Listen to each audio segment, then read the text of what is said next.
All right, we will proceed. This is the regular meeting of the Board of Directors of the East Bay Regional Park District on February 1, 2022, beginning at 1:04 p.m. Thank you all for being with us today and welcome.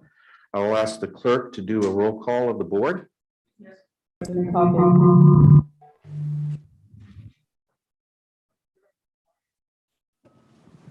Here. Director Lane. Here. Director Losby. Here. Director Eccles. Here. Director Corbett.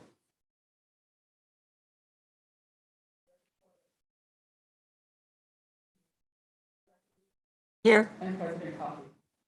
Here. General Manager. Here. Deputy General Manager. Here. General Counsel. Here. CFO AGM. Present. AGM. Chaburo present. AGM.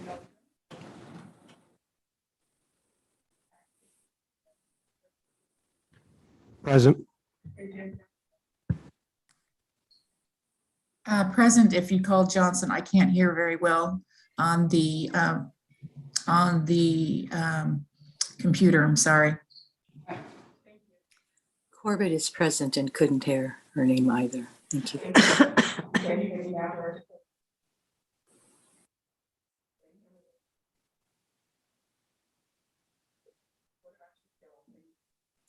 Can't hear you. How about me, Ellen? Can you hear me? Yes, I can hear you. I had a hard time hearing Yolanda. All right, we need to check Yolanda's microphone.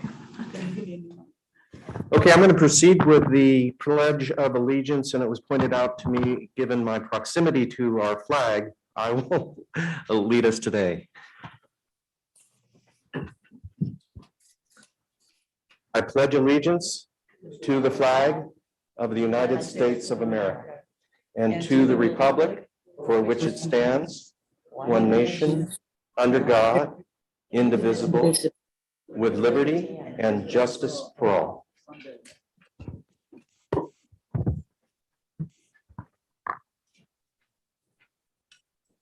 And I will ask if you could, Madam Clerk, give us our acknowledgement of our native predecessors. Yes, President Coffey. Can you hear me now?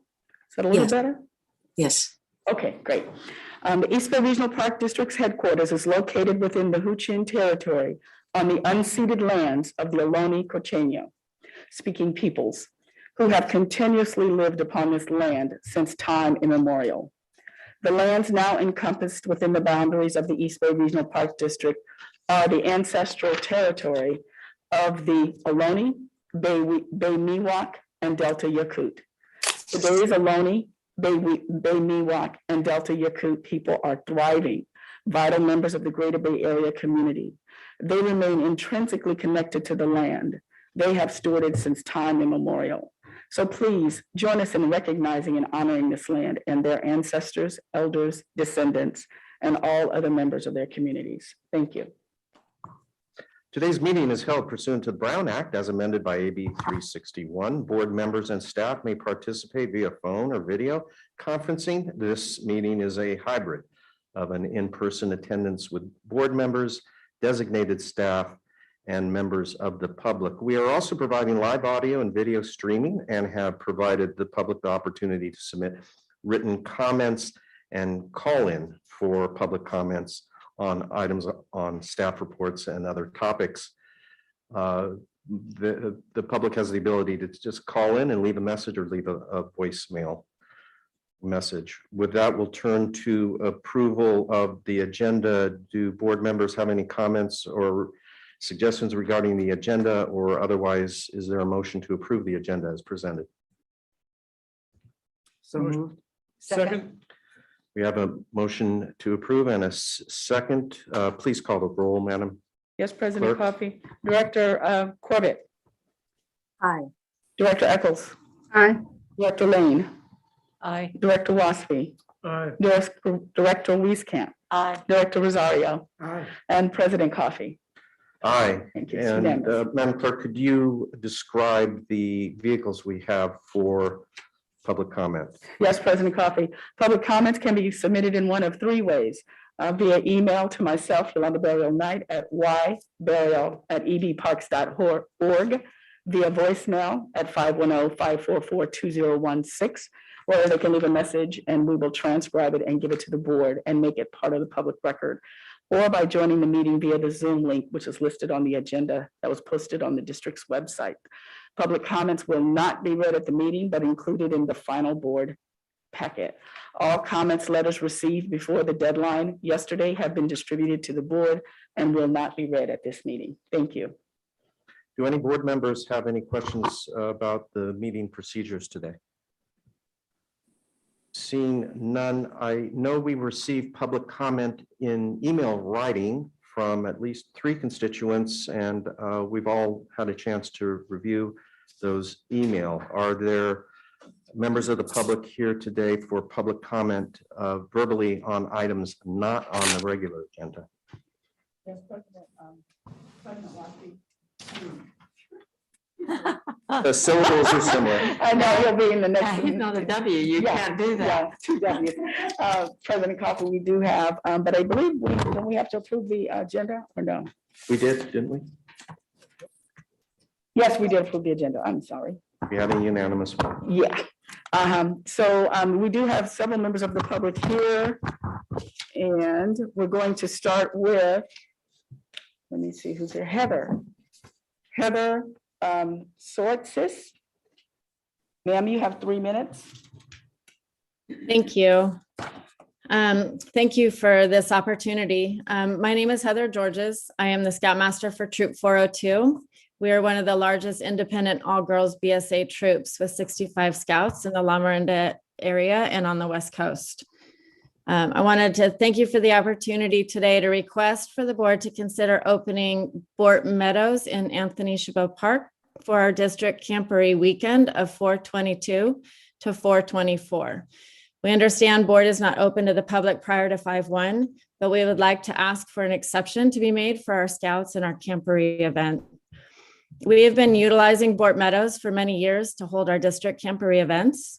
With its close proximity for all of our families and scouts to enjoy, Bort is the best close venue option. Bort not only offers a venue that has the closest proximity, which makes it ideal, but Bort also has the best space allowances for our events and its ability to accommodate all of our groups, our female and male scouts and adult leaders that make it an optimal venue for us. Our scouts and our La Miranda troops are collaborating to host over 250 participants, youth and adult leaders for a 2-day, 1-night event. And there are many BSA guidelines that have to be followed with the addition of our girl troops. The scouts in our area look forward to the opportunity to come together and share their scouting experiences, bonding and competing with their scout skills over this weekend. The older youth leadership dedicate much of their time starting in January until the event in April. They dedicate our troop meetings in preparing our scouts for this competition. With the rollback of the school calendar and most of our older scouts being in high school, Bort Meadows would allow the best access and would be the optimum spot for our scouts to attend, even if they had a small conflict for the portion of the weekend's events. Bort Meadows would allow the opportunity for all of our scouting families across multiple troops, the ability to come and go throughout the days so that their scouts could participate either in working with the stations, youth leadership, or participating in scouting events themselves. With the ability to offer a location for all of our scouts to attend, it makes for a richer experience for all ages of our scouts. The high school, having the calendar move back just created a real conflict for a lot of our youth leadership to be able to enjoy this event. So we've had to move our event back to the end of April. So thank you for this opportunity. I think there's one other person on here that can expand a little bit more with our request as well. We appreciate it. That would be Jerry Johnson. Jerry, you have 3 minutes, sir.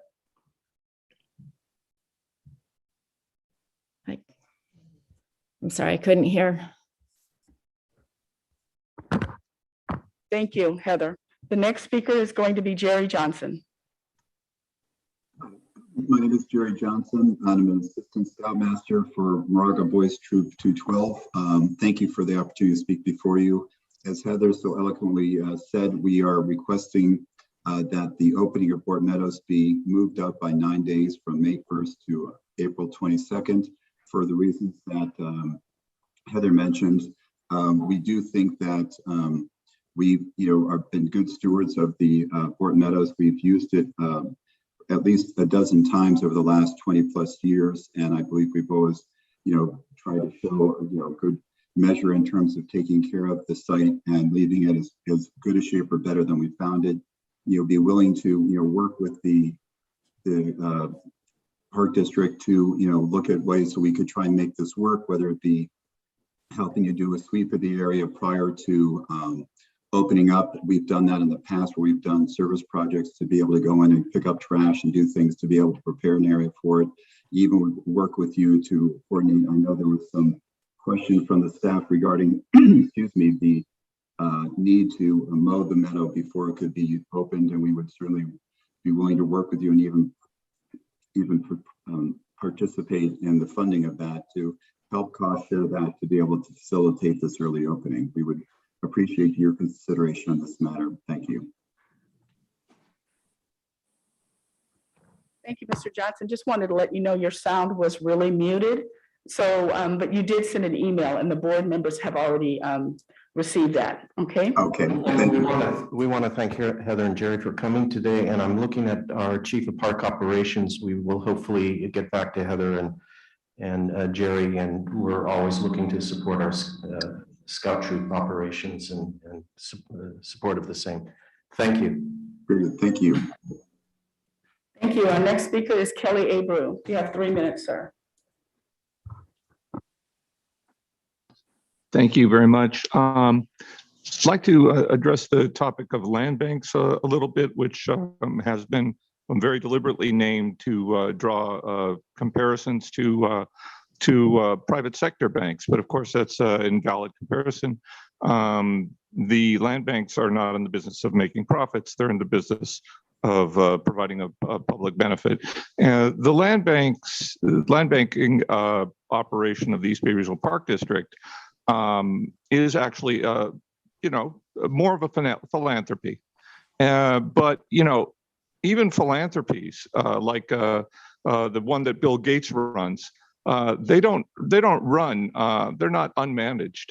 They don't dispense with strategies and planning. They're very carefully planned out. They know not just what each project is doing, but they know what overall, how much money they have and what their spending is and what their goals are and how they're going to achieve them. And it's all very well strategized. The land bank operation of the East Bay of the Park District is none of those things. If you go back 5 or 10 years, they had a lot of land in land banks. If you look at the amount of land now, it's probably the same or more. If you want a detailed breakdown of what's going on, you have to look at each individual LUPA, the park plan, and park plans at each individual park. And some of these LUPAs, nobody is in the business of revising the LUPAs because that's a giant project, so nobody ever does that. So some of them are completely outdated, and they're almost not worth the paper they're written on. For example, Vargas Plateau Regional Park has been was outdated 4 years after it was written, superseded by legal events, and completely changed. The legal environment changed, but none of that shows up in the LUPA. So what does this park district need to be doing with land banks? Well, come up with a plan. Have some idea of what you have. How much? What are you going to be doing with this stuff? Of course, we can't expect all of it to magically turn into parks in short order. But there should be some kind of management, some type of oversight, direction, strategy. All those things are lacking, completely missing when it comes to the land bank, which is not a bank and it's not a philanthropy. It's completely unmanaged. We need a lot more board direction when it comes to those things. Thank you. Thank you, Mr. Abreu. And our last, we had a couple more people that said they wanted to speak, but they are not in the meeting. Please know that if you're listening, your emails were given to the board last night. The very last speaker that I see is Robert Kennedy. Mr. Kennedy, you have 3 minutes, sir. Thank you and good afternoon. Thank you, President Coffey, Board of Directors, General Manager Landreth, and Robert Kennedy, Chief of MAST. And in honor of Black History Month, the BEC would like to say thank you. In the past year, the Board of Directors, General Manager, and Executive staff have made significant strides to improve the community opportunities that include the promotion of environmental education, sense of belonging in our parks, and a local connection to African-American contributions and cultural history in the service of our nation. It is important to stop and acknowledge our successes and the continued support and collaboration with the board, the executive team, and so many local advocates. Together, we have named a park, Thurgood Marshall Regional Park, home to the Port Chicago 50, to honor our local histories and the impacts that impact the entire United States. There is now a place where we can honor Black History Month every month. Thank you for recognizing Juneteenth as an official holiday for all the district employees, for making ongoing improvements to our environmental education programs, for updates to our visitor centers, and for the collaboration and production of these Juneteenth Black History Month pins. As we move towards what's next, let's continue to acknowledge the past, present, and future Black histories that are interwoven into American culture today. Let's also take a moment to reflect on our work and continue to inspire the next generation of leaders. Again, thank you for your continued support and collaboration with the BEC. And I'd also like to give a big thank you to Public Affairs Jen Vanya for her long hours of putting the calendar together. Thank you. Thank you, Mr. Kennedy. Those are all of our public commenters.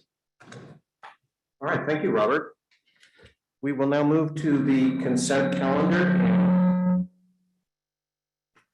And we'll parse that out a bit. I first want to determine whether there are outstanding board member questions on comments on individual consent items, and then see if we have any public comment on individual consent items, and then whether we need to vote on any of them separately. I believe that Director Rosario had most of his questions answered, but I think item E was not responded to. I'm not sure. Yes, I'm still waiting. I haven't got anything on D, E, J, and K. Item D was responded to, but Tiffany can reiterate her response. Yeah, Tiffany? I didn't see it. Can we ask now? You're muted, Tiffany. Thank you. Good afternoon, Tiffany Margalisi, Business Services Manager. Can everyone hear me? Okay, so the question, Director Rosario, would you like to me to reiterate the question, or would you like to ask the question?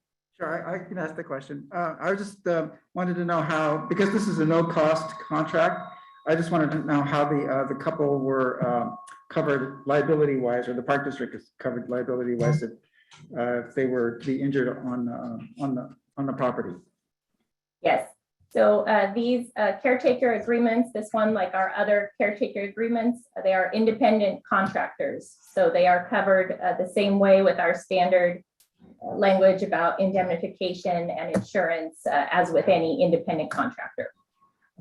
Okay, so if they were to get hurt, and does that include Social Security, disability, state disability? Will we have to pay workers' comp? They are, I may ask for some assistance from, if he's here, Assistant District Counsel Jason Rosenberg, or someone else from the team to talk about independent contractors.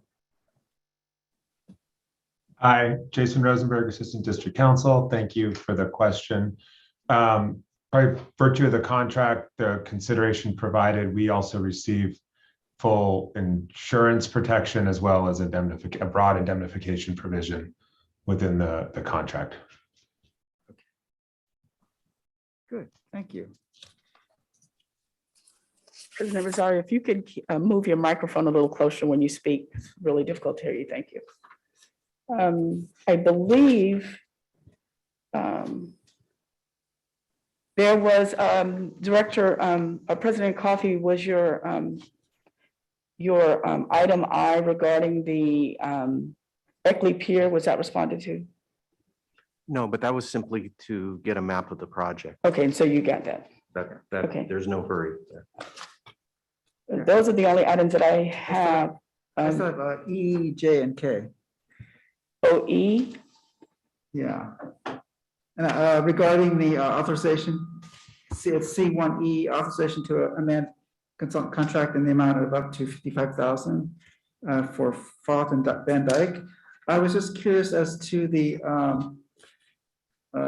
last paragraph says almost immediately after the completion of the Bay Trail, shoreline erosion north of the Baywater Trail site was identified as a concern. I was just curious why that problem was not identified in the initial assessment. Director Rosario, Deborah Ocker, Assistant General Manager of Finance and Management Services. I can respond to your question.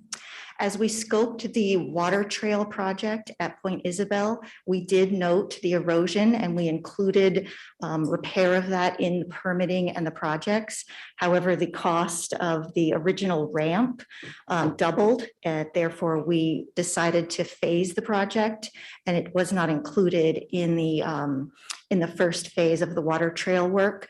So we do have the permits for that and are hoping to go back and allocate additional funds for the shoreline restoration portion. Okay, so this was kind of semi-planned. It wasn't just, okay, just wasn't an oversight. Okay, good, thank you. And then, say item J. Item J. Yeah. I just wanted to have a clarification here. We're asking for, Sean. let's say this is C1J, authorization to apply for federal grant funds from the Recreational Trails Program. And I'm kind of confused the way it's written. So we're applying for up to $2 million in grants, and the matching is 390,000. And it says we have projects currently budgeted at 285 from Measure WW. And then the district was recently awarded 200,000 from the Bay Trail Program. So I'm assuming that money is going to be our match. Typically, we are able to use our grant funds as our 12% match in this case. Okay, and then in the last sentence, that's also that last sentence that I read, this is through the Bay Trail Program. So which Bay Trail Program is that? Is that state or federal?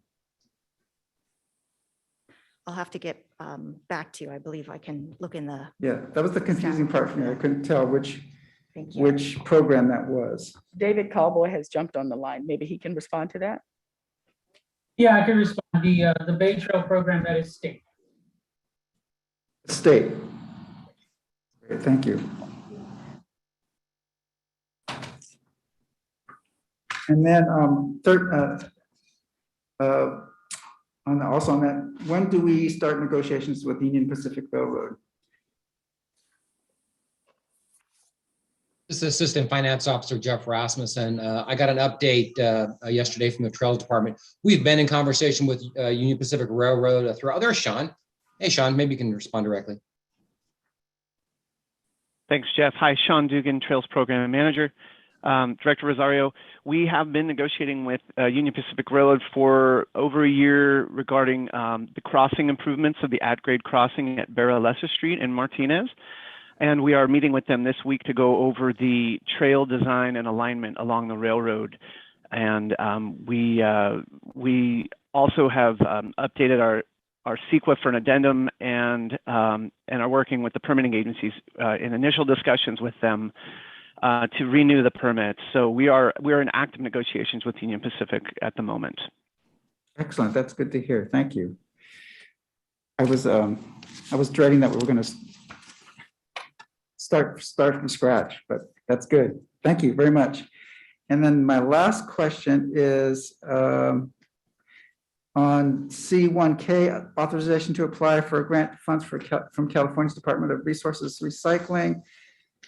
Is this the $10 million? Is this money that we were awarded last year, or is this just the follow through for the money that was we were awarded last year, or is this a new application?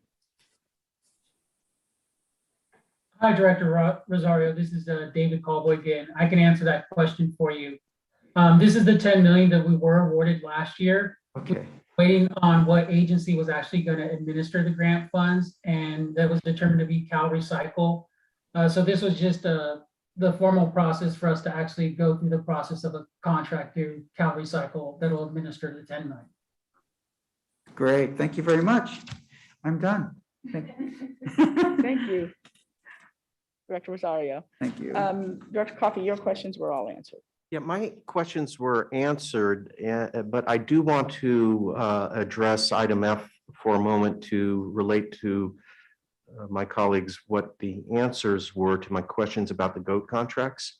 So Director Rosario and I both asked if there were additional contracts out there for goat and sheep grazing, because we noticed that these contracts that we're approving today as part of the consent calendar were all focused on grazing within the East Bay Hills. So it occurred to us that there are obviously parks, interior parks, and maybe some other parks where we have goat contracts. And the answer was yes, indeed. We have numerous goat projects throughout the two counties, and the total budget, which was fascinating to me, I had never done the math, but Chief Tylee suggested that we spend nearly $3 million a year on goat and sheep grazing contracts. And so the next question just flowed from that, because I just wanted to ask, given that much money that we spent on goats and sheep, and frankly, my own experience raising goats, which, you know, you start off with 10 goats and you very quickly have a couple hundred.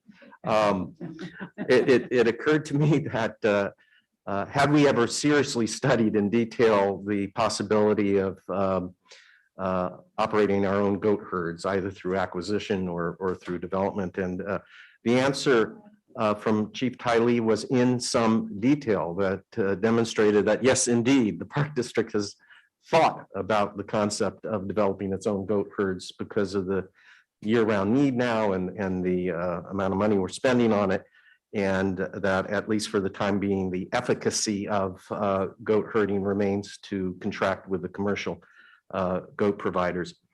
And I just appreciate the degree of detail that the chief gave me in responding to that, and I wanted to share it with the rest of the board.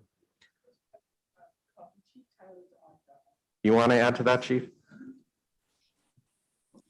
Yes, I'd like to give you the opportunity to let me correct myself in some of the information that I gave you. The contract that we're asking for is 2.8 million, but it's a little over $500,000 a year that the Park District spends. So a relatively lesser amount. The difference, the part that I missed, is that we are asking for a 4-year contract, and that's why the amount is so high.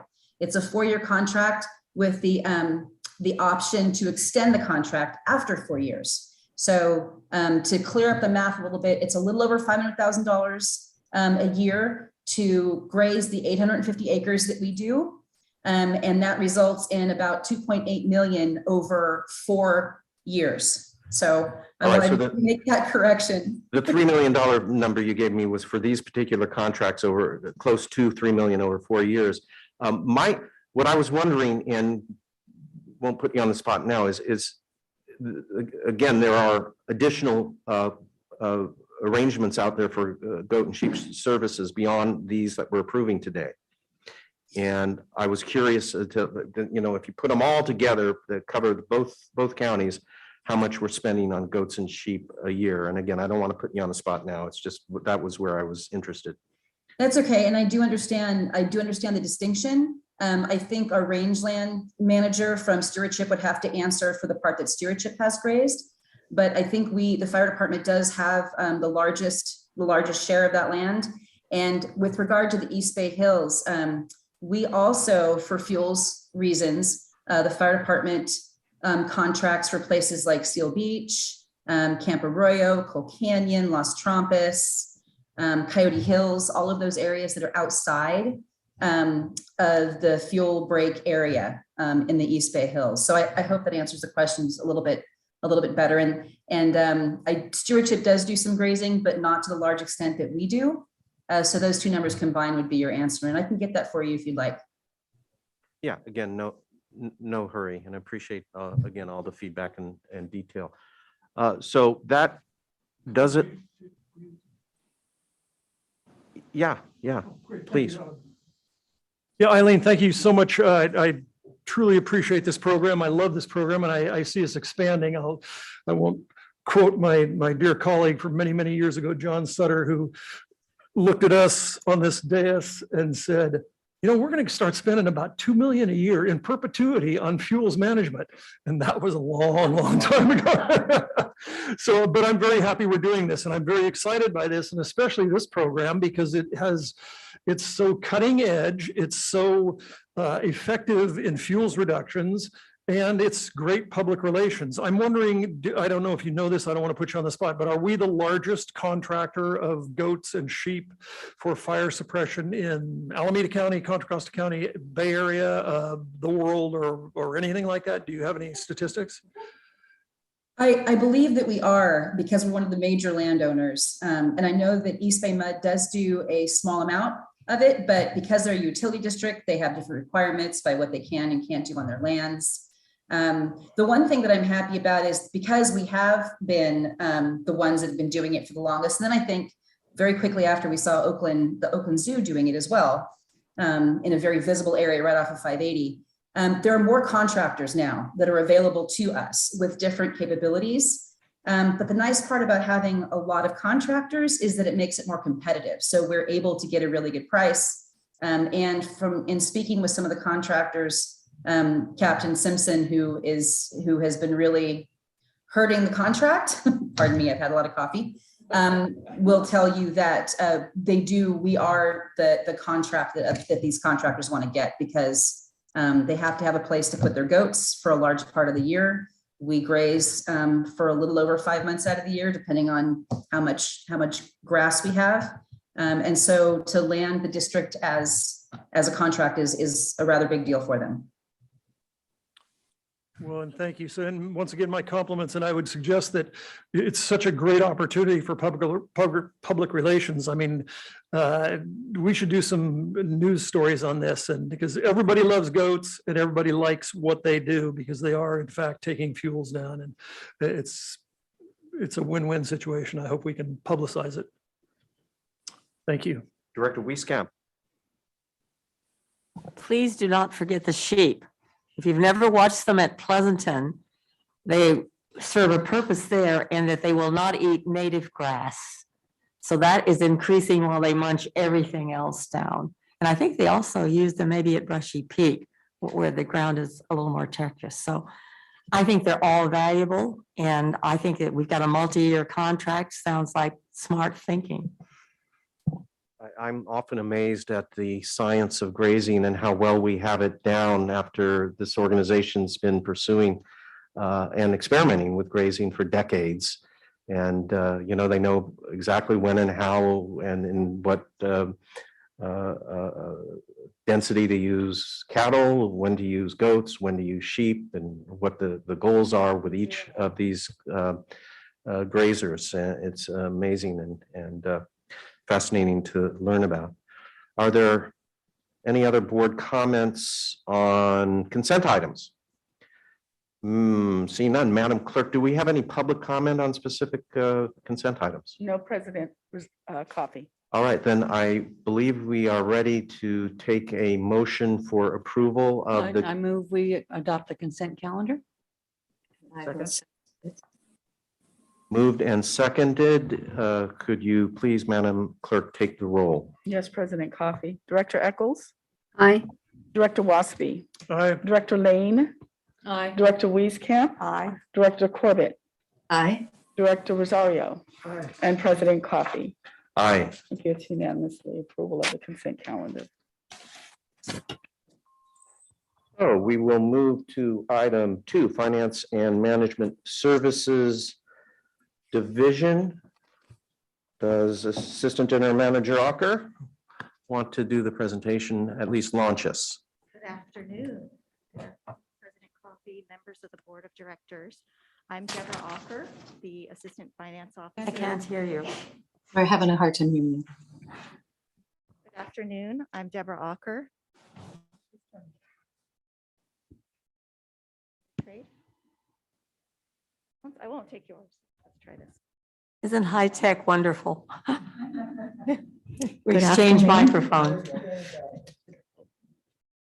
We'll start again. Good afternoon. I'm Deborah Ocker, Assistant General Manager of Finance and Management Services. Today, we are here to ask for your authorization in the issuance of Measure WW General Obligation Bonds in the amount of $60 million and a refunding of our 2009 bonds for about $4 million. So let's get started. I'll have a presentation pulled up.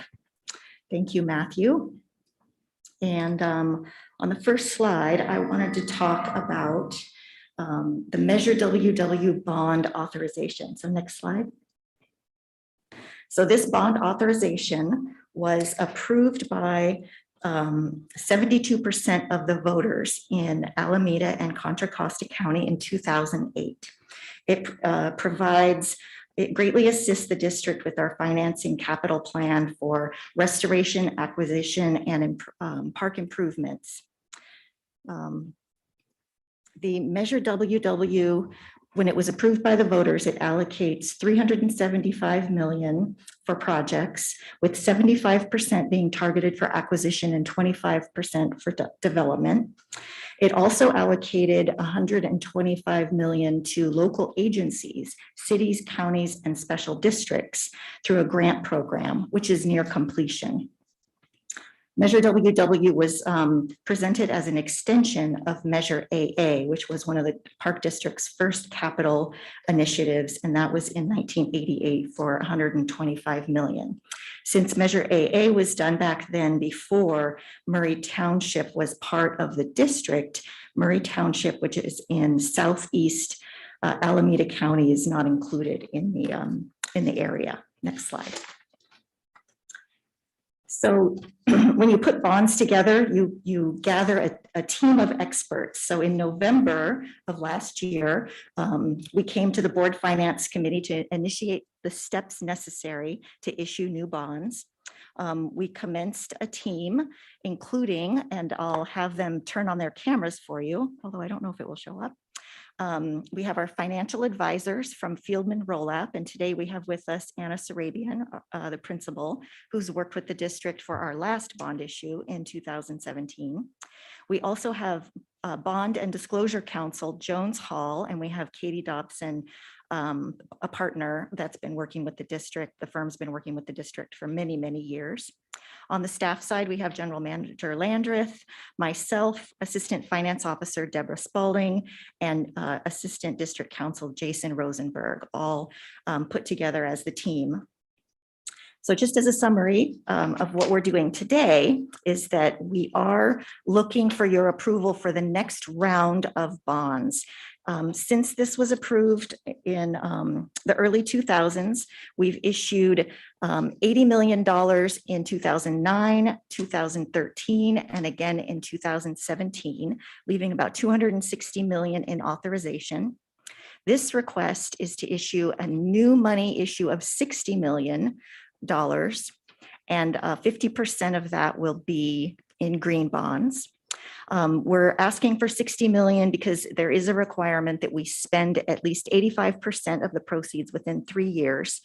And I'll show you another chart with our kind of our burn rate of how we go ahead and make that determination. Next slide. So here, the question is, how do we know when it's time to issue new bonds? And so this is a chart I've shown you in past board workshops, where it shows the blue line is every time we issue new bonds. The red line is when we budget for funds that are to be used with the bond proceeds. And you can recall in our capital projects, we do leverage our bond money and we use a lot of other people's money along with it. And that does help us spread out the use of the bond proceeds. And then the expenditures are creeping up on the green line there. So there's about $30 to $40 million right now where we have a gap. We're spending about $20 million on average per year of our WW proceeds. Some examples of some of the projects that we've been working on that are funded with WW along with lots of grants include the McCosker Creek restoration. Roberts Pool will be starting to use some of those funds, and then other projects, trail projects such as the Delta Trail out at Orwood Bridge are some of the examples. So go back one more. So you can see on the chart there where the lines are getting close. That's where we've historically been issuing bonds. You can see in 2013, 2017, and now in 2022. Okay, Matthew, thank you. Next slide. So also when we're issuing new bonds, we like to look at the economies of scale and see if there are any bonds worth refunding, right? To lower the tax rate for the property taxpayers.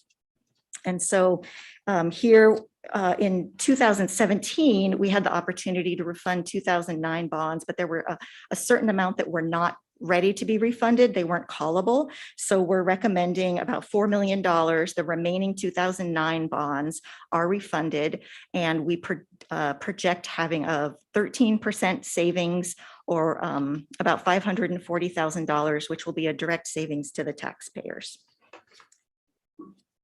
Next slide. So as we know, issuing capital bonds is a capital investment that we get upfront, and then the district is required to pay principal and interest to our investors, and that's called debt service. So where do we get these funds, right? For our voter authorization, the bonds are secured by unlimited property tax that is levied in the 2 counties. And so when we went to the voters, we did make an agreement with them that we would not tax them over $10 per 100,000 of assessed valuation. That was our promise. And we have, I think in the history of the bonds, there's one time where property values went down where we might have tipped that number, but we've been, certainly we've been below that. And with this new issuance, our highest target would get up to about $6 per 100,000. Our current rate, since we haven't issued new bonds in a while, is about $2 per 100,000 of assessed valuation. And as you know, since this is it's a constraint, but it is not a limit. The district is required to levy the amount of tax that is required for the debt service. So they are very secured. So then let's talk a little bit about green bonds. So we have in 2017 was the first time we issued green bonds. And we went through a process of developing a green bond framework. And instead of self-certifying, we worked with the rating agency, Moody's, who was at that time doing a green bond assessment, and they gave us a very positive rating. This year, Moody's is not doing that anymore, but S&P is doing some sustainability ratings. And so we worked with them and submitted our green bond framework, which is included in your packet. And we did get a ratings that stated that we were aligned or strongly aligned with the criteria for their ratings. So that was very good news. So green bonds are proceeds that we have determined can be used on things like acquisitions, restorations, trail projects that can increase green transportation. And so rather than just self-certifying, we chose again to go out and get a third-party assessment opinion. So that was good. In the market, there has not been still, even in 2017, we said this, we said there's not a real difference in pricing. People aren't willing to pay more or, you know, to give us a better price for green bonds, but we're hopeful that when we go to market, we will see a little bit of improvement. There certainly are requests for green bond investments out there. We were just meeting with our deferred comp committee, and there's, you know, requests for that type of investment. So we see the market can slowly move forward on that. Based on our commitment in our framework, we do have some extra reporting that we do. You might recall that once a year, we're doing a green bond report to report out on some of the projects where we're spending these proceeds. And we post that on the regular website where different continuing disclosures for bonds are reported. a few of those projects, I think, of course, acquisitions and we just did the Rancho Pinole. We have different San Francisco Bay Trail projects and Bay Point. Certainly all are qualified for that type of use. So let's see, next slide. So the bond team did return to the Finance Committee in January of 2022, presented a summary of all the documents that are included in your packet. I think the attachments actually start at page 91 of your packet. They're a little misplaced, but you do have a detailed resolution that is requesting your authorization along with there's a preliminary official statement, which is the offering to the investors. I mentioned the framework, and then there are other agreements with the trustees and escrow companies that are attached. All of these documents have been drafted or reviewed by bond counsel. Next slide. So the exciting part of this process, and stressful, is going to the rating agencies for a credit rating. And so we were joined by our general manager to meet with both Moody's and S&P, and we did get affirmed of our AAA rating. And so that was really good news. I think Moody's was even the one that upgraded our promissory notes to AAA. Previously, they weren't rated that high. And some of the reasons why the district gets the highest rating that is possible to receive is because we have strong governance, strong management and fiscal policies, strong regional resources, really. Our assessed valuation in this area, the incomes, the stability of our assessed valuation, the district's strong reserves and its management of long-term liabilities are really what they point to when they affirm our AAA rating. So that was very exciting. You can go to the next slide, which is just a snippet of the S&P rating.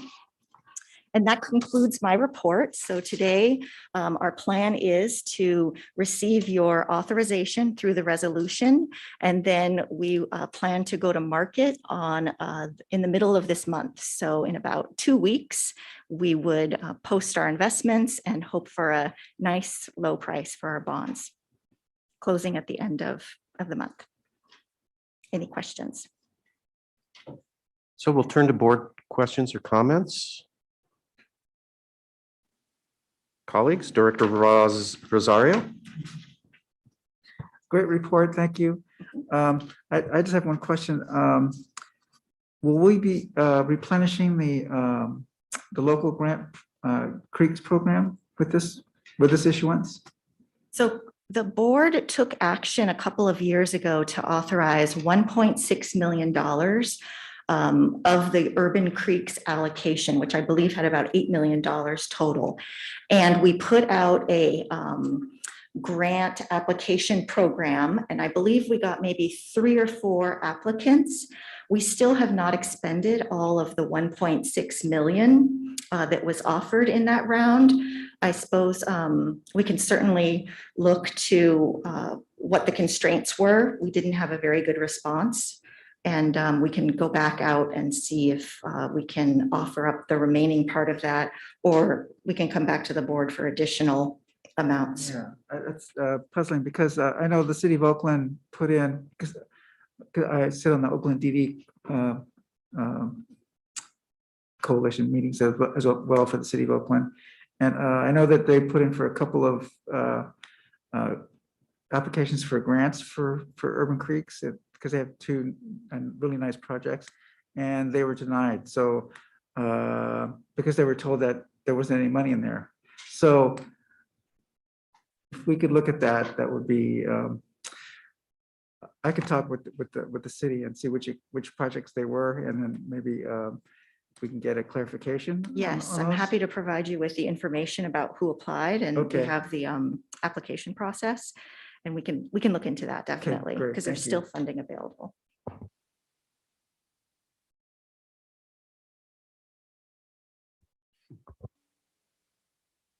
Any other board comments? Director Waspy? Yeah, I'd just like to compliment the process, your team that you gathered, our consultants that got together and gave a great report at the Finance Committee meeting. I would just like to say that I'm very happy we're doing this. I'm incredibly happy we got that, and you're very modest. That AAA bond rating, I think, is amazing, and it's a key to us doing this fiscally well, and it's a testament to how you guys operate. And I'm also very happy about the green bonds. And if I had a choice, as I mentioned, the Finance Committee, I think we could really, I think we're very, very conservative when we suggest that building a restroom is not considered a green bond, because we're building restrooms so that people can get out, and we're building trails so that people can get into the wilderness and see the green world. But we'll talk about that later. But thank you so much for all your hard work. Any other board members? Yeah, I'd like to piggyback on what Dennis just said. One, we are clearly trailblazing when it comes to green bonds. We're not looking at this as necessarily a means of getting a better return on our bonds. It's to establish this vehicle in the public agency debt financing industry for green bond issues and environmentally sound in investor vehicles. The other is, am I coming through? Okay. The other is, I mentioned at the Finance Committee that indeed, as Dennis suggested, the AAA rating is not to be just taken aside as routine. There's so much about a bond issue that after you've done it a few times seems routine. But in my career representing public agencies and specifically health districts over the last 35 years, they always had to do several things to get to a AAA rating. And you want a AAA rating because it lowers your interest costs. So it's a less risky investment. So investors get a lower return. And it therefore ends up being much less expensive for the agency and our taxpayers. So ordinarily, and the financial advisor said this was true, most public agencies, certainly the ones I've worked for, have to buy bond insurance. They have to go to a Wall Street firm that agrees to insure repayment of your bonds should you default as a public agency. That costs a big chunk of money, but it gets you the AAA rating. The other thing they need to do is the bondholders will insist that there be a substantial reserve for repayment of your debt service, which in turn for the lifetime of the debt service uses up cash. You have to set it aside and dedicate it to that debt service. So the idea that we are among the few agencies that can issue bonds at a AAA rating, all upon our own financial status without having to take those extra steps and costs, is phenomenal, and a testament to the fiscal management of the organization. I just wanted to highlight that from my own life's experiences. If there are no other board comments or questions, we'll move toward a motion. I suggest the chair of the Finance Committee might want to make the motion approving the resolution. Yes, I would like to make that motion. Is there a second? Director Wieskamp, it's been moved and seconded. Can we call the roll, Madam Clerk? Yes, President Coffey. Director Eccles? Aye. Director Lane? Aye. Director Waspy? Aye. Director Wieskamp? Aye. Director Corbett? Aye. Director Rosario? Aye. And President Coffey. Aye. Let us know when the closing party takes place. It may not be normal, but I think the staff deserves applause. That was terrific job.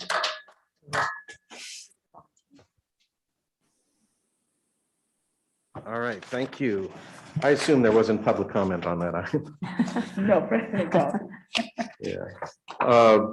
Move to item 3, board and staff reports, actions taken by other jurisdictions affecting the Park District, the general manager.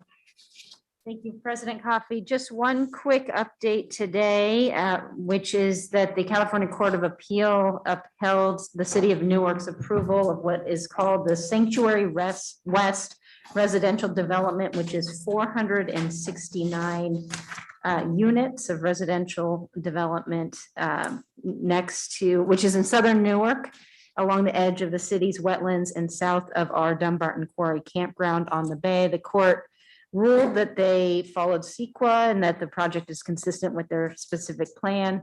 And I believe that will be moving forward and we will keep a close eye on that. That is the end of my update.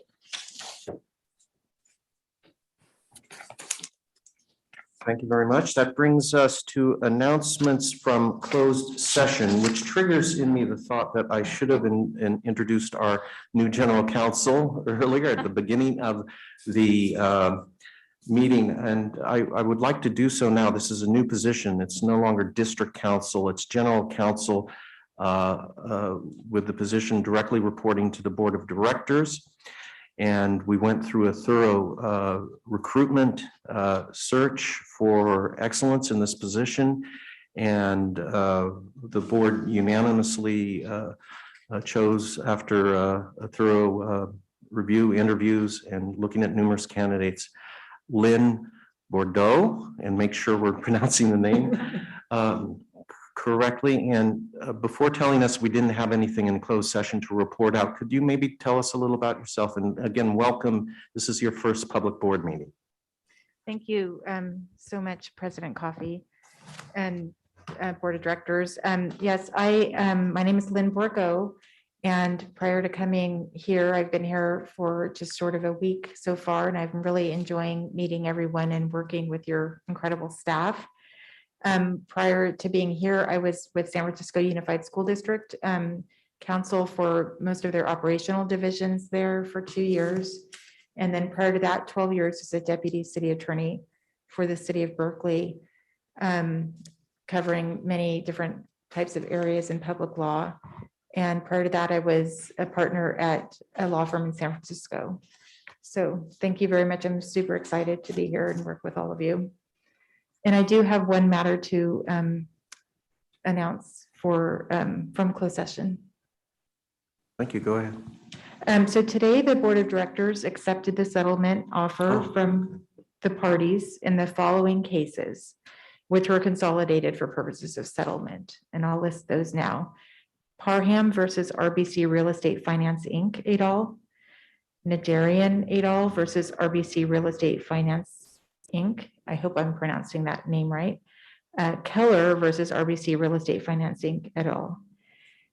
The settlement agreement provides the Park District the right and funding to construct a trail connecting Five Canyons Parkway in Castro Valley to the Bay Area Ridge Trail in Garin Regional Park. And that's it. Okay, I'm sorry. I'm used to having no report out of closed session, and today we actually had one. I understand. President Coffey, I apologize. We just needed to go back on the consent calendar, and I just realized that we did not clarify that item D, that we had the wrong name of the caretaker. And I just wanted to make sure that we have it correct for the record. His name is Fernando, so I'm going to read it. We had Francisco, so what we did was we went through the resolution and we updated. So it's authorization to enter into an agreement with Dolores and Fernando Torres for caretaker services, Delta Access Regional Recreational Area. Thank you. Thank you, Madam Clerk, and the minutes will so reflect. Board committee reports. Are there any augmentations to the Ledge Committee, Director Wieskamp, or is it all there? None that I can see. And Question. Director Waspy, the Finance Committee?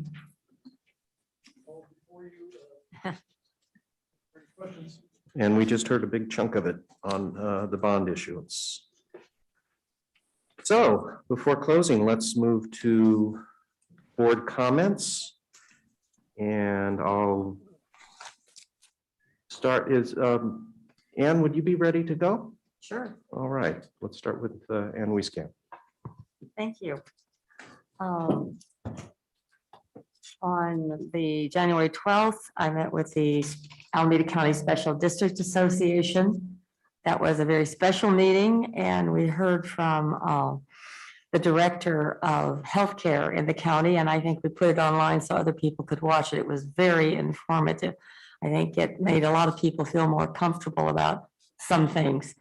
And he was pretty straightforward. It was certainly a good report. or something that started at 8 in the morning. Kept us awake for sure. 13th, we had a LAFCO meeting, and the big news there is we have asked for a study on Measure D, particular concern to the agricultural community on how Measure D was affecting the growth and sustainability of agriculture in our area of Livermore. On the 18th, East Bay Regional Park District had a meeting on redistricting. And the 19th was finance, and we just heard that again successfully. The 20th was the legislative committee check-in in the morning, and in the afternoon, I got an update on the Peralta Oaks North process as it's moving forward. And staff has answered questions and any concerns we might have. On 25th was the operations meeting.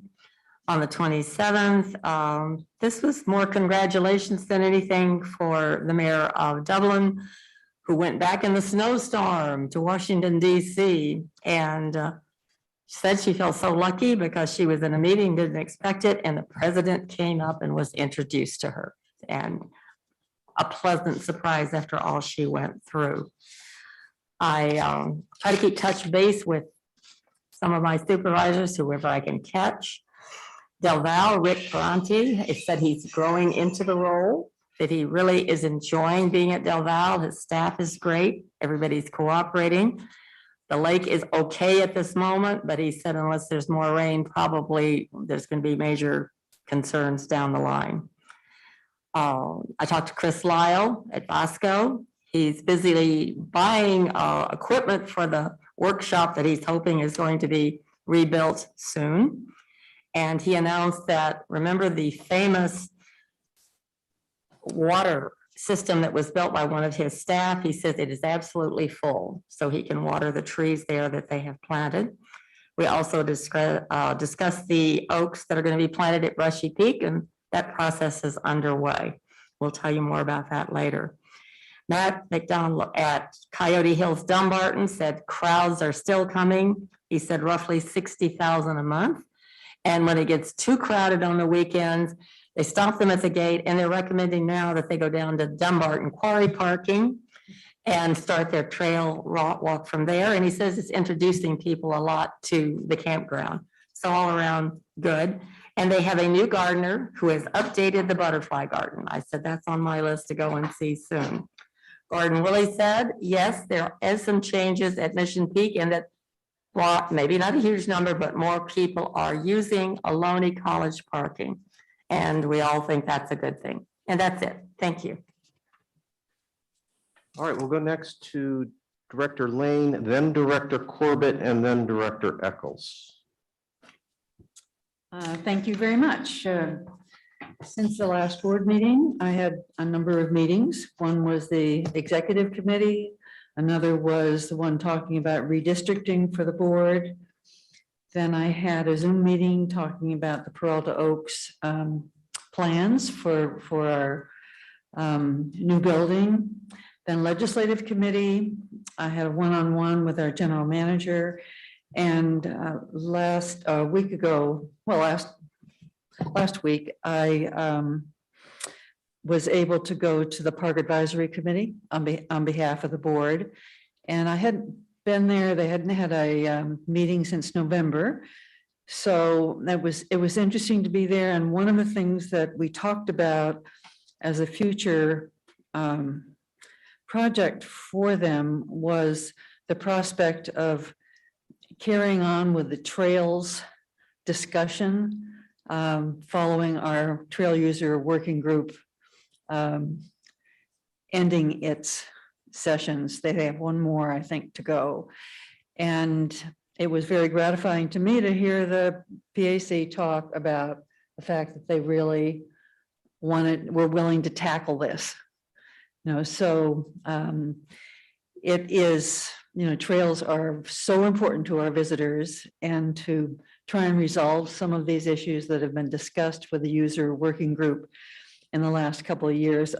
I'm really happy that they are open to it, and we are going to have a discussion at the next executive committee about what form we might ask that take.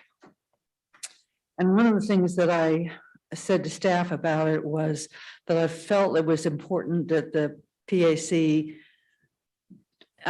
be part of the discussion on what they would, what the span of the discussion is. So I think our next meeting at executive could be pretty interesting. Then I did get into the parks, some Iron Horse Trail. I went to Briones Buckeye on a weekend. And indeed, that's a narrow road toward the end when cars are lined up. And I do not know where all the people were coming out of Buckeye, but they were definitely in the park there and they had driven their cars. So it was a beautiful day and I can understand why they were there. Then I did go to Tilden and I wanted to go to the Fungus Fair, but turned out the Fungus Fair had gone virtual on me. And I was clearly not going on the website to make sure whether I was going to see all those mushrooms or not. And but I did enjoy getting to the education center. I went down to the pond, which I don't know if it has a name yet. I call, there's Jewel Lake and I call it Gem Pond. It may have a name now. And the last time I saw it, it had just been designed and put in place with a few plants that you could see starting. And now it looks like it's been there forever. So it was really nice to walk down from the Ed Center and see what this little pond looks like now. And I will say that every child in the East Bay was there with celery that day. And people were so happy. There were certainly odors of farmland or, farm there, and nobody seemed to care. And they had just a wonderful time. And then I did go to Inspiration Point, which likewise had a few cars strung out all directions. But if you time it, somebody pulls out and you can park. And again, so many people. I think Omicron has brought a new swell of visitors back to our parks, and particularly those popular parts. Then on the Burrell property, I wanted to mention that a friend of mine had her oral history done with regard to Rancher Burrell, and it was very interesting to talk to her. She had been a little girl growing up in Saramone and knew him from a direction that was not like anybody else that they'd interviewed. And she spent a lot of time preparing for it. So I think she's going to be providing some very interesting stories about that character who owned the property. And hopefully her brother also will be interviewed. He seems to know a lot about the classic cars that are in there. And both of them were the children of the fire chief at Saramone and knew Burrell well as young people. Then finally, I wanted to request that when we do have some special recognition of some of our staff, as we have for the naturalists and Kevin Damstra's Naturalist Award, and I think Morgan Gunther as well, that we take the opportunity to have a small recognition done at the board meeting. I know in operations that they bring this up for sure, and then we hear about it. And Colin made mentioned Kevin's award, but I think people would appreciate that recognition. And I'd like to see us think about doing that a little bit more at the board meeting. And then finally, thank you for opening the blinds. When we have sun, I like to have sun in here and we can pretend we're in the middle of a park. So that's it. Thank you. Thank you, Director Lane. Director Corbett? Yes, thank you. It's been a busy month since the last board meeting. The first meeting I would start with was having an opportunity to listen in on the Alameda County Mayor's meeting. And they had a special presentation regarding bay rising along the San Francisco Bay Area, or Bay, I should say. And so that was very interesting to listen to. And a couple of the mayors mentioned that it was nice that the East Bay Regional Park District was present at the meeting because some of the work that we're doing. So it's nice to know that we'll continue our conversations on how we continue to protect our shorelines with, the issues we're dealing with. And let's see.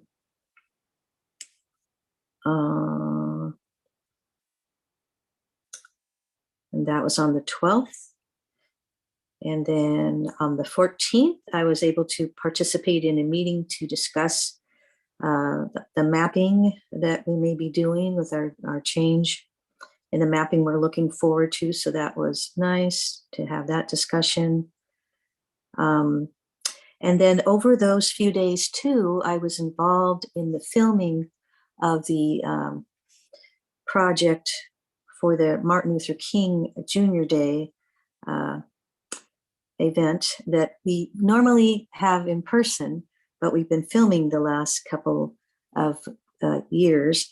And I want to thank our foundation for helping fund the filming of that. So for all of you who then participated by watching the filming of it on the 17th, I want to thank you for being there to watch it. And it's a very nice history reminder of the work that the Martin Luther King Jr. Committee did in naming the Martin Luther King shoreline and having that opportunity to talk about the history of Martin Luther King and how he's really made a difference in a lot of the work we've done here at the Park District as well.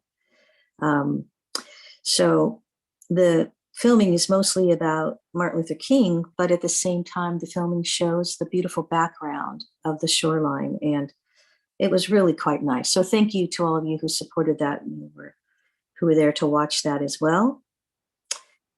And let's see. And then, of course, I attended our board workshop on redistricting on the 18th of January, which we will have another meeting soon. And let's see. What else do we have here? After the redistricting committee, I had an opportunity to meet with staff on the work that's being done at Peralta Oaks North End. And that's looking very good. I know we have some continued discussions on that, but I thank the staff for making that a great looking place and especially making sure that we have a nice opportunity spot for the public to come and meet at our meetings. So that will be very important. Let's see. And then on the 21st, had opportunity to be at the Workforce Diversity Committee meeting where we had some great conversations about some change in work we shall do into the future. And then we had our Board Operations Committee on the 25th of January. And let's see, what else do we have here? Oh, I had an opportunity to meet a meeting that happens every couple of months. It's the All in Eats Working Group. It's put together by our local District 3 Supervisor's Office to talk about distributing food for those who are in the need of it, but also places where we can grow the food and do some education and training there. And some of the folks from the county were very appreciative and supportive of the work that's being done in Union City at our park ground. So that is looking good. And other than that, I think those are all the meetings I attended during that part of January. Thank you all. Thank you very much, Ellen. We'll go to Director Eccles and then Director Waspy and Rosario. Director Eccles. Great, thank you very much. So let's see, since our last meeting, it's been busy. On the 12th, I attended the Alameda County Special Districts Association meeting, and that was being hosted by Eden Township Healthcare District. Mark Friedman, CEO, gave a presentation, as well as Dr. Nicholas Moss, who is, of course, Alameda County Public Health Officer. He did an update on COVID-19, very, very interesting statistics and comments that he made. Then on the 14th, I met with a group of park user leaders regarding Albany Beach and a number of other shoreline parks. And I also met on the 14th with our staff regarding the redistricting mapping project that we've all been involved with. On the 17th, I first attended this on Martin Luther King's birthday holiday. Attended the City of Berkeley's annual breakfast, Martin Luther King Jr. breakfast, honoring Martin Luther King Jr. And then I also attended the 30th annual Martin Luther King celebration that Director Corbett was just talking about, and so happy that the Park District and the Park Foundation continue to support that celebration. And Director Corbett did a great job of being moderator, and I think it's really hard to be moderator in a pre-taped event, but she handled it, of course, gracefully. And then on the 18th, we had our board workshop on redistricting, and I also and we also talked about the upcoming Sacramento advocacy. And then on the 19th, I attended a Wildcat Canyon site visit, and the 21st, the board legislative committee meeting, and I really appreciate also the staff briefing before that committee meeting. I'm very excited about the upcoming work this year. It's going to be a great year. And then on the 24th, met with staff regarding the Peralta Oaks, the new Peralta Oaks building, and the plans for that. And then on the 26th, attended a site visit out at Miller Knox with Assemblyman Mark Levine and our staff,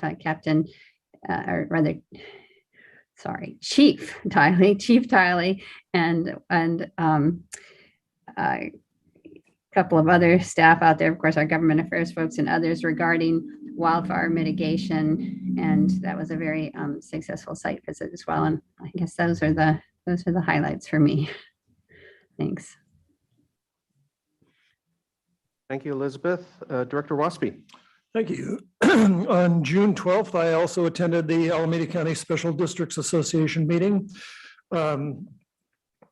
I came away with a different opinion than my colleagues who were there. I was scared to death when Dr. Moss said on 2 separate occasions, "We're all going to get this. You're just all going to get it." And he said that twice, referring to the Omicron virus. But he was very informative and had lots of facts and figures. On January 13th, I attended the HASPA meeting, Hayward Area Shoreline Planning Agency meeting. We've got new leadership in that organization now, and East Bay Regional Park District is taking over administrative responsibilities. So lots of new things happening there. We're seeking new members because, well, we did a master plan and we've got $1 billion, at least $1 billion worth of work to do. So we're looking for friends. It seems like Alameda County Mosquito Abatement District is going to join us, I think in June. And we're looking for more members along the way. I also attended the Martin Luther King Jr. celebration. My compliments to Director Corbett, did a great job. And all of the people on the committee that have been there for so many years, and great people that I haven't seen in a long time. On 18th, I attended the redistricting workshop. On the 19th, I attended the finance committee meeting. On the 19th, I also attended a board meeting of the California Association of Recreation and Park Districts. Their annual convention or conference is going to be May 18th to the 20th in Lake Tahoe. And I guess because they're recreation people, they think it's going to go on in person. So you're all invited. We were able to pull it off last year in that small window of time we had when we were normal people for a while. So we're hoping again to do that this year.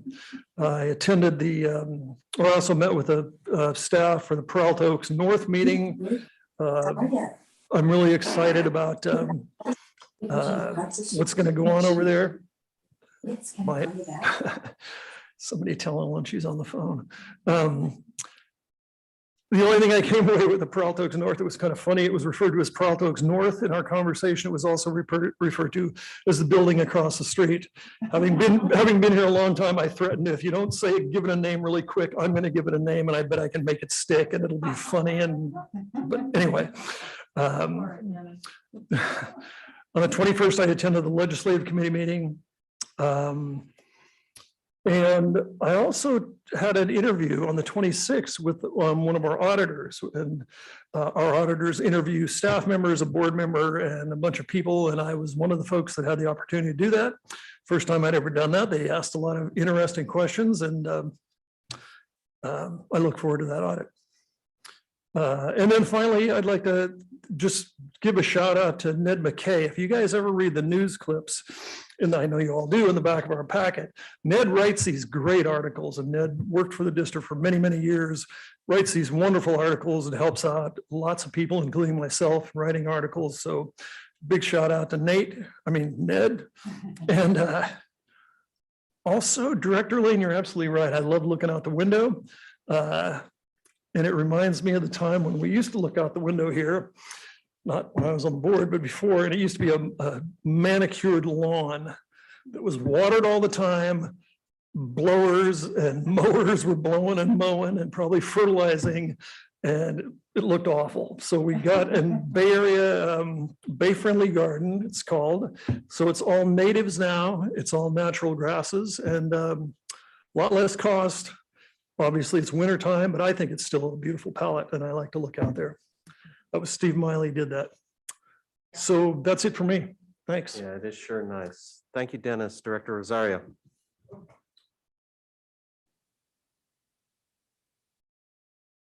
Thank you.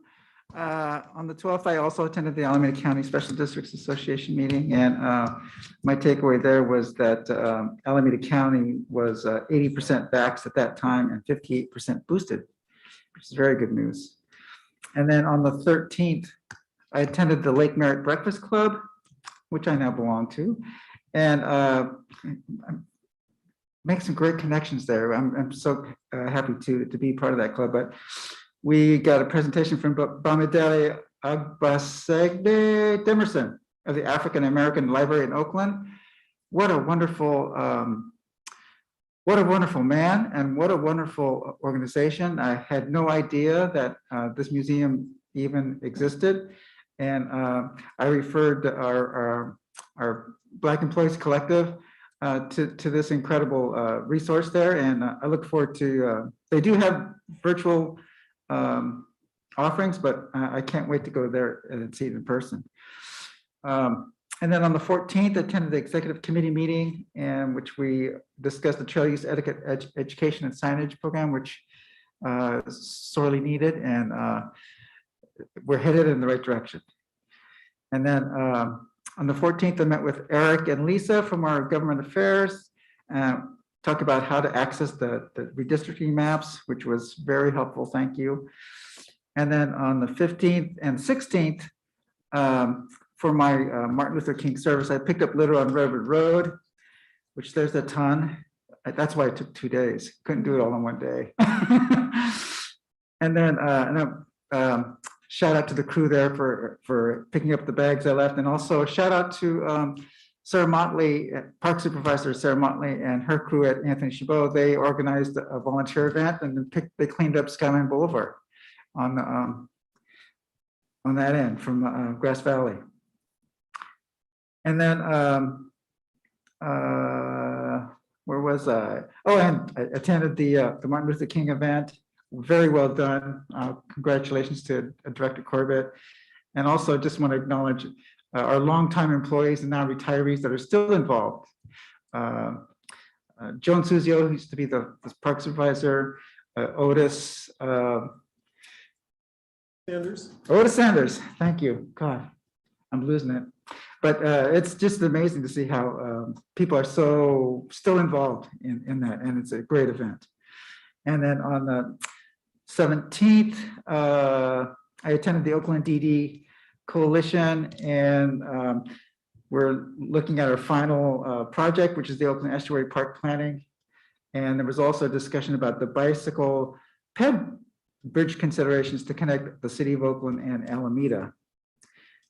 And then on the 18th, I attended a special closed session on redistricting. Very well done. And looking forward to seeing the next presentation on that. And then on the 18th, I had scheduled a meeting with Sarah O'Deef. She's an aide to Board of Supervisor Dave Brown. And we talked about the monuments that we have that we share with the county at Fairmont Ridge. And we also share one at Lake Merritt. And thank you to Steve Castile and David Vance. They did some really good research. We found out that well, both those monuments had not been updated since 2012 and 2015, respectively. And come to find out that the county had consolidated their those events and updating to a monument that's in front of the City Hall in Hayward. And so for our part, we're going to put up some kind of sign at Fairmont Ridge to refer people to the Hayward site. And we're going to be I'm going to be talking with the City of Oakland, see if we can't do something there as well. But thank you very much. That was a very productive meeting, and puts a nice detective work. And then on the 18th, I also attended my update on Peralta Oaks North. And then on the 19th, I toured Wildcat Canyon there was the mountain bikers have proposed a potential flow track there next to the Mezu Trail. And thank you for Sean Dugan for helping setting that up. Brian Holt was there, and Christina Kelchner. And you know, if we it looks doable, but we really need to see what the surveys tell us that it's actually doable. But we're having discussions there. And then on that subject too, I also met with the Sierra Club, Norman LaForce, Jim Hansen, and Josh Sonnenfeld regarding that same issue. They just want to be part of the process and have some say as to which sites are being proposed for possible flow tracks. And then another meeting with the Lake Merritt Breakfast Club. They meet every Thursday morning, and I'm not a morning person, so. But another great connection, Graham Lustig of the Oakland Ballet and the Ballet Folklorico. What a great service this gentleman's providing to the city of Oakland and to Mexican and Hispanic culture in Oakland. It's incredible. And then on the 21st, attended the Workforce Diversity Committee meeting with Dr. Ana Alvarez and Allison Cook and members of the ASME 2428 and Director Corbett. We're headed in the right direction. So we're getting ready for some major steps forward. Looking forward to it. And then on the 25th, they attended the Operations Committee meeting. And then on the 27th, another Lake Merritt Breakfast Club. I got to meet the Chief of Police for the city of Oakland, and he gave us some, they're experiencing 10% annual turnover. They're currently at 684 officers when they're allocated for 800.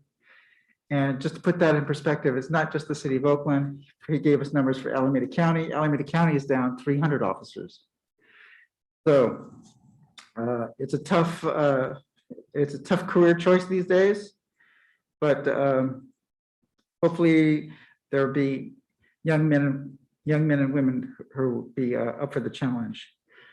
And then I attended the Regional Parks Foundation first meeting of the year meeting, and got to see Colin in his first meeting there.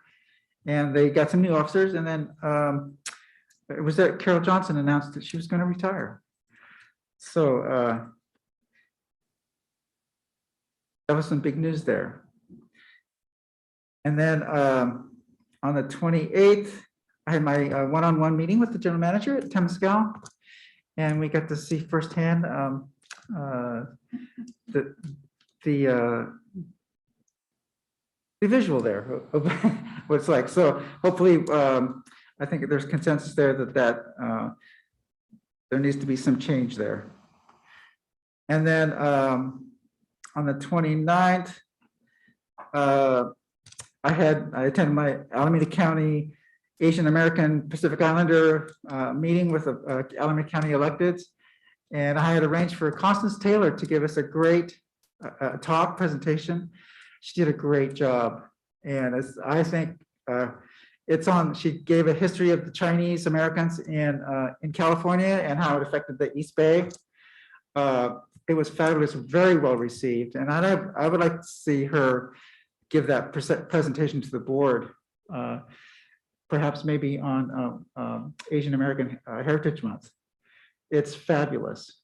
And it really, some of that should be a public presentation as well in the future.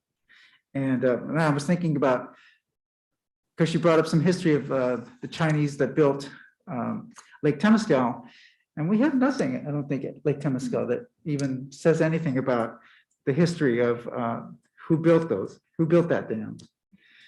You know, so I think this is going to be when you see it, I hope you'll see it. It's fabulous, and Constance did a really nice job on it. And then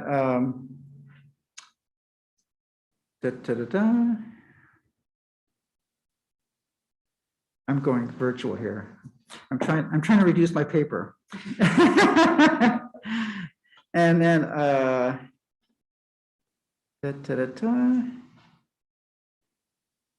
why is it going backwards?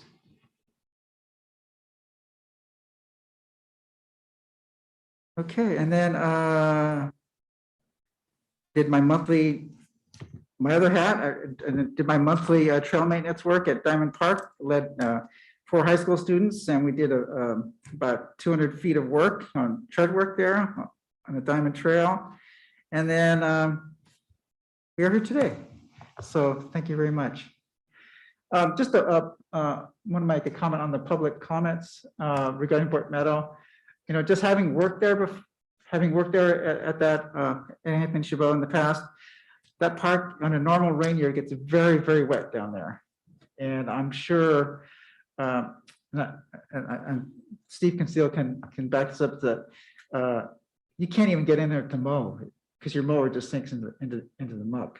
So depending on the year, it's, you never know what you're going to get. But so that's one of the major considerations of why I think there was a firm May 1st start date, but see what you can do. Okay, great. Thank you so much. All right, note to self, do not order board reports such that I follow Director Rosario in the future. I think in all fairness, we'll try to rotate who follows Director Rosario. You're in charge. Please remind me. I jumped over General Manager's comments because my notes said there were none, but the clerk of the board reminded me that maybe I should ask anyway. Thank you for that. I was moving too quickly as well. So I do have one, no presentation today, but I did want to let all of our staff and the public know that we have a dedicated webpage on our site for Black History Month. You can go there and we're offering special programming and resources throughout this month.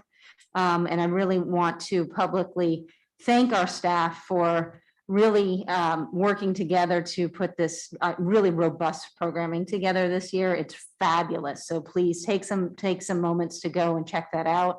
There are story times, and there's even, I think, a trivia Kahoot that you can do at the end of the month. So lots of wonderful things on there, depending on what you're looking for. And as Mr. Kennedy mentioned during the public comment, we do have these pins that are available for all of our staff. They should be distributed out to your units. If you have questions about where to get one, you can contact my office directly. But again, thank you to Public Affairs and everybody for putting together the programming for this month. Just fabulous. And that was it. Thank you, Director Coffey. Forgot about that. Thank you, General Manager. Would the clerk of the board, I mentioned a little earlier, make an introduction for our new assistant to the board? Yes, President Coffey, thank you. Deborah Fuller is standing here. I'd just like everyone to welcome Deborah Fuller. She's going to be the Assistant Clerk of the Board. And this is the first time we've had this position, so we are ecstatic. And I just want to read you briefly what I sent out. Deborah comes to this office after intense search for the candidate. You need to come on camera so we can see you. And who has this, Deborah has the skills, knowledge, and enthusiasm to work with the Board of Directors, executive team, and staff as we continue transitioning to an agenda management platform, update our board operating guidelines, and finalize our record retention policy. Deborah has a bachelor's degree in physical geography, cultural social geography, cartography from San Jose University. And she comes with a wealth of knowledge in project lead, consulting, and of course, doing senior management and working with board. Deborah already has a career plan to be the clerk of the board, already on file. So, so it's always nice to already have a transition. Deborah is a licensed notary, and she has already taken a class she has already taken a class at the CSDA for the clerk training. So welcome, Deborah. We are so glad to have you along with myself and Sharon Clay. And I also want to take this time to thank Matthew for always being there for us. Matthew pinch hitted, and he's still here. So Matthew James, thank you, and welcome, Deborah Fuller.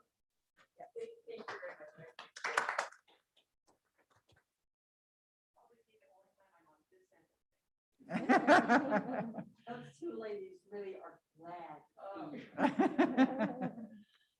Indeed, welcome, Deborah. We're very pleased and excited to have you on board, and that is an impressive resume that you bring to it. For my own part, I attended in early January on the 11th, a meeting sponsored by Richmond Mayor Butt on, and I stood in for Director Eccles on this because she had a conflict that concerned Meeker Creek, which is near the UC property on the shoreline, Richmond shoreline, a bit east of the marina.